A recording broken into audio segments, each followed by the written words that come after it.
ପିଲାଟି ବେଳୁ ଯେହେତୁ ସତ୍ୟ କ'ଣ ଜାଣିବାର ମୋ ଭିତରେ ଗୋଟେ ଆକାଂକ୍ଷା ଥିଲା, ସେଇ ସତ୍ୟକୁ ଖୋଜୁ ଖୋଜୁ ମୁଁ ଇତିହାସ ଗର୍ଭ ଭିତରେ ପଶିଗଲି।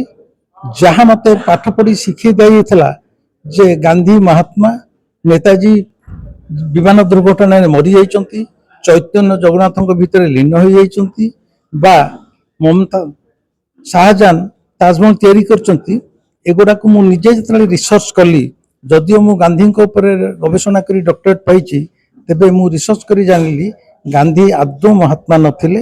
ତେଣୁ ମୁଁ ବହି ଲେଖିଲି ମିଛ ମହାତ୍ମା, ସେମିତି ଲେଖିଲି ନିଖୋଜ ନେତାଜୀ। ନେତାଜୀ ଆଦୌ ପ୍ଲେନ୍ କ୍ରାସରେ ମରିନଥିଲେ ବା ଚୈତନ୍ୟ ଆଦୌ ଜଗନ୍ନାଥଙ୍କ ଭିତରେ ଲୀନ ହୋଇନଥିଲେ, ତାଙ୍କୁ ବରଂ ମନ୍ଦିର ଭିତରେ ହତ୍ୟା କରି ଦିଆଯାଇଥିଲା। ଏ ଆମର ରିସର୍ଚ୍ଚ ଗବେଷଣା ଲବ୍ଧ ଏବଂ ଆକୁ ଯେ କେହି ଚାହିଁଲେ ମଧ୍ୟ କୋର୍ଟରେ ଚ୍ୟାଲେଞ୍ଜ କରିପାରିବେ।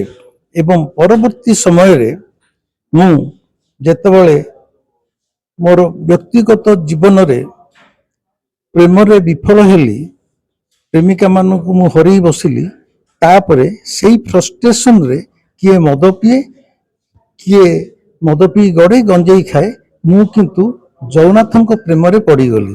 ଯେଉଁ ପଡ଼ିଗଲି ଆପଣ କହିପାରନ୍ତି ସମ୍ଭୋଗ ସ୍ତରରୁ ମୁଁ ଏକ ସମାଧି ସ୍ତରକୁ ଚାଲିଗଲି ଏବଂ ବର୍ତ୍ତମାନ ମୋତେ ସାଧାରଣ ମଣିଷମାନେ ଜଣେ ଆଧ୍ୟାତ୍ମ ପୁରୁଷ ବୋଲି ଭାବୁଛନ୍ତି।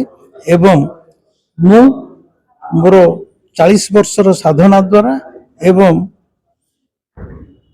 ଧ୍ୟାନସ୍ଥ ଅବସ୍ଥାରେ ଶ୍ରୀ ଜଗନ୍ନାଥଙ୍କୁ ଉପଲବ୍ଧିରେ ଆଣିଛି, ତାଙ୍କୁ ସ୍ୱଚକ୍ଷୁରେ ସାକ୍ଷାତ କରିଛି।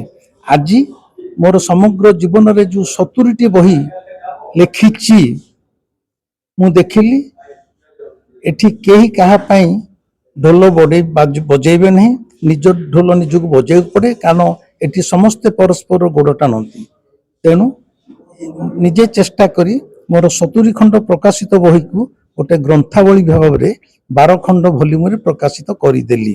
କାରଣ ଗ୍ରନ୍ଥାବଳୀ କନସେପ୍ଟ ବିଗତ 30-40 ବର୍ଷ ଧରି ଆଉ ଆମ ଓଡ଼ିଶାରେ ନାହିଁ।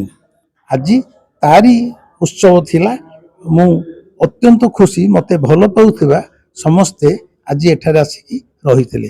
ମୁଁ ସମସ୍ତ ଓଡ଼ିଶାବାସୀଙ୍କ ପ୍ରତି ମୋର କୃତଜ୍ଞତା ଜ୍ଞାପନ କରୁଛି।